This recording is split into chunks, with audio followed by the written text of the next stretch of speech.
2025 সালে এসেও অর্থনীতির চেহারা খুব বেশি পাল্টে যায়নি। লাখ লাখ পরিবার এখনো তাদের খরচ কম করার জন্য চেষ্টা চালিয়ে যাচ্ছে। হাউসহোল্ড বিল থেকে শুরু করে এনার্জি বিল, গ্রোসারি বিল, মর্গেজ এবং বাড়ি ভাড়ার রেকর্ড উচ্চতায় পৌঁছেছে। এখনো মানুষ কস্ট অফ লিভিং ক্রাইসিসের সাথে লড়াই করছে।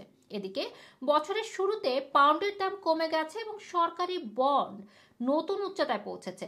সব মিলিয়ে দেশে একটি মিশ্র অর্থনৈতিক চিত্র থাকা সত্ত্বেও 3 বিলিয়ন পাউন্ড সেভ করতে চ্যান্সেলর অসুস্থতা এবং ডিসেবিলিটি বেনিফিট আরও কমাতে চাইছেন।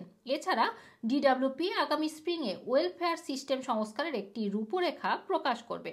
এদিকে সর্বশেষ পরিসংখ্যানের লক্ষাধিক নিম্ন আয়ের পরিবারের অর্থনৈতিক পরিস্থিতির একটি অন্ধকার চিত্র উঠে এসেছে। জোসেফ রাউন্টি ফাউন্ডেশনের সাম্প্রতিক গবেষণায় দেখা গেছে, সরকার কর্তৃক সঠিক পদক্ষেপ না নেওয়া হলে 2019 সালের অক্টোবরের মধ্যে আরও 1 লাখ শিশু এবং 3 লাখ প্রাপ্তবয়স্ক মানুষ দারিদ্র্যের মধ্যে পড়বে।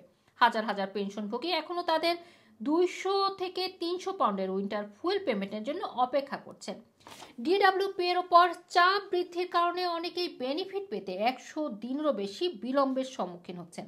এবার চলুন জেনে নেওয়া যাক ফেব্রুয়ারি মাসে কোন কোন তারিখে কি কি বেনিফিট পাওয়া যাবে তার বিস্তারিত।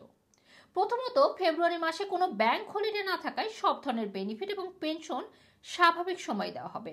Universal credit, state pension, pension credit, child benefit, disability living allowance, personal independence payment, attendance allowance, carer allowance, employment and support allowance, income support, job seeker allowance নির্ধারিত তারিখেই দেওয়া হবে। এছাড়া এসব ব্যাপারে আরও বিস্তারিত তথ্যের জন্য সরকারের ওয়েবসাইটে ভিজিট করতে পারেন। এদিকে প্রতি বছর প্রায় 23 বিলিয়ন পাউন্ড বেনিফিট পেমেন্ট দাবি করা হয় না। তাই আপনি কোনো বেনিফিটের বা কোন বেনিফিটের যোগ্য কিনা বা কোনো ধরনের বেনিফিট পাবেন কিনা সেটা জানতে আপনি সাপোর্টিং ক্যালকুলেটর ব্যবহার করতে পারেন। রুমানা রাখি, রানা টিভি, লন্ডন।